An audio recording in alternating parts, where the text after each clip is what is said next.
Best introduction ever. Okay. So true story. A couple years ago, I had gotten out of this relationship with a girl I'd seen for a while, and I decided to start doing this thing called internet dating. No one I knew ever does this, and if I mention this to anyone, they're like, what the hell are you trying to do? So, whatever. I ended up talking to this girl who, she sent me a picture of her face, looked great. She sent me, she said she worked at a bookstore, so she's literate, so we have something in common. And she lived like 2 minutes away from me, which also never happens. So I said, okay, well, I can pick you up for lunch one day if you want to do that. She said that would be great. So I went to pick her up, and out of her place walks a midget. Did not tell me this. So I realized I can't drive away because that would be really, really mean. But she couldn't get into the passenger seat of my car, so I helped her climb it like it was Everest or something. We went to lunch, and over lunch she tells me, we're just talking about what we do outside of, work and stuff. And she said, I've been on Springer. And I said, I have too in the audience. And she said, no, I was on Springer. There were 2 male midgets fighting over me. Okay.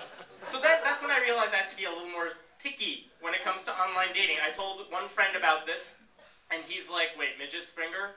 I hear some typing in the background on the phone, and then he's like, I found the video on YouTube. He sends it over to me, and he's like, is this her? Oh dear God, yes. I told another friend this story, and he says, so at the end of the date, did she go up on you?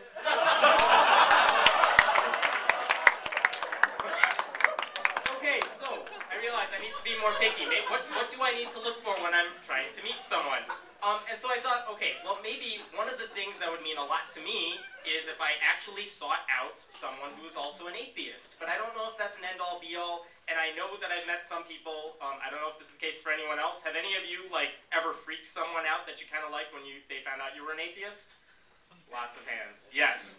Okay, so here's so I asked around with a lot of friends, what do you look for when you're trying to meet someone else? And they gave me advice. Some of it's kind of general, but some of it's specific to an atheist crowd. So the first thing I asked is, you have to know where to look when you're trying to meet someone. Don't look there. That's what the lady said. They said, though, you can meet people if you go to your atheist group meetings. Because if you go to your college and you go to the groups, you're obviously going to meet a lot of people that are like-minded already, so you have that to work from. So that helps. It also helps to take classes that are really big, because when you have that giant pool of people, you could always find a seat next to someone you like, maybe even behind them because you're kind of stalking them and they don't see you. It also helps. So what are good classes for this? Things like any science class, biology, philosophy, a poli-sci class, where they're usually bigger pools, students in the classroom. But it also helps to have small group discussions. So things like that, where you can get to know someone kind of intimately. I don't know where that picture came from, but I'm pretty sure my mom's probably in there somewhere. Anything that allows for small group discussion is good, though, because you get to know people on a much more intimate basis, and that's kind of a nice thing, too. Another thing they said, go to science fiction conventions. Oh, yeah. Apparently, you can meet all sorts of atheist people there, but I think this one's an anomaly. That's what I think of when I think of sci-fi conventions. They also said try coffee shops, because apparently a lot of atheists spend time there, and if you walk into a shop, you see someone that's kind of attractive sitting there by themselves, you could just take the seat right across from them, and apparently that won't scare them away at all. However, just be careful that the person they're with is just not in the bathroom and coming back in 2 seconds. Used bookstores. Not regular bookstores, not Barnes, not Borders, used bookstores, and look in all those sections, because apparently that's where atheists hang out as well. And it'll make your room look really neat by comparison. Another thing, online, forums. Anytime you can get to a forum, not a blog where you can't, it's kind of a one-way conversation in a lot of ways, but a forum where you can actually talk to people. I know I have one on the Friendly Atheist website, but there's also, James Randi Educational Foundation. They have forums. There's the Internet Infidels database forums, if they still are there, but those are good places to meet people. Then they suggested, try Facebook. So Facebook is good, but then if you're looking for people in your area or at your college, don't just, because you could search for people specifically, don't just search atheist. Search agnostic, try humanist, try Pastafarian. People don't necessarily want to use the A word, so they'll try some more euphemistic variation. Don't forget to search for those. And the same thing works for Twitter. You can actually search for the keywords. If you were at the Creation Museum, all of those tweets that were made at the Creation Museum had a hashtag on it that said Crayozerg. You could do that. You could find a hashtag for atheist, or agnostic, or Pastafarian, and you're going to find a lot of good stuff. And apparently you can also find a lot of atheists at Catholic school.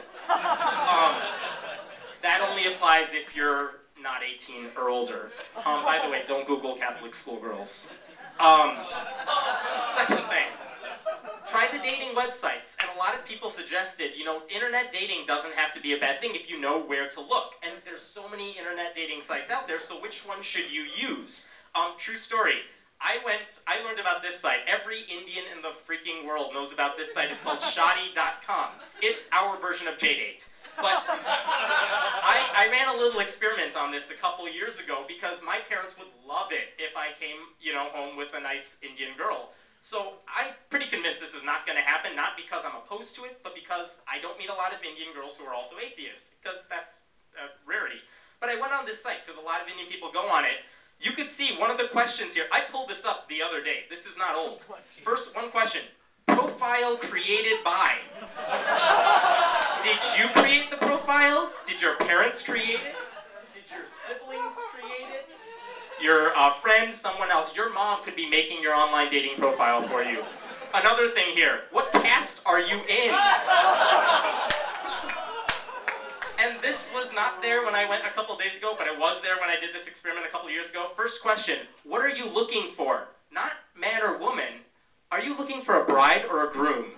Like, they don't even joke around about that. Like, okay, so here's my experiment that I did. I said I'm probably not going to meet a lot of atheist girls who are Indian, so I did this. I made up a profile on this website for real. I made up a profile. It actually had my picture, my information, and I said, you know, when they said, tell me a little bit about yourself. Well, I teach at a high school, I teach math, blah, blah, blah. I also work with a few non-religious, nonprofit groups. That was the extent of that. When it came to religion, atheist, not an option, so I said none. That profile was up there for a month. I didn't get an email, I didn't get a wink or anything. So I took that profile down, because this was all part of the plan. I put up the exact same profile, slightly different screen name, but everything else the same. I removed the line about working with non-religious groups. I changed my religious status to Jain, which is my family's faith. I got a wink within like 2 hours. And then I took down the profile because I proved my point. But those sites don't really work for a lot of atheists. One thing that a lot of people recommended, onion/nerve/salon.com have the same network. That's where you meet a ton of atheists, apparently. So that's a good one to go to.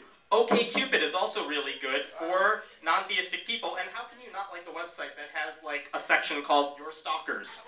Anyone who's viewed your profile. Another one that was good for atheists, JDate. Apparently secular Jews are all over that. So yes, a lot of people there. Match.com is good because the pool is so big that you're bound to meet someone who's non-theistic. And hey, big pool means better chance.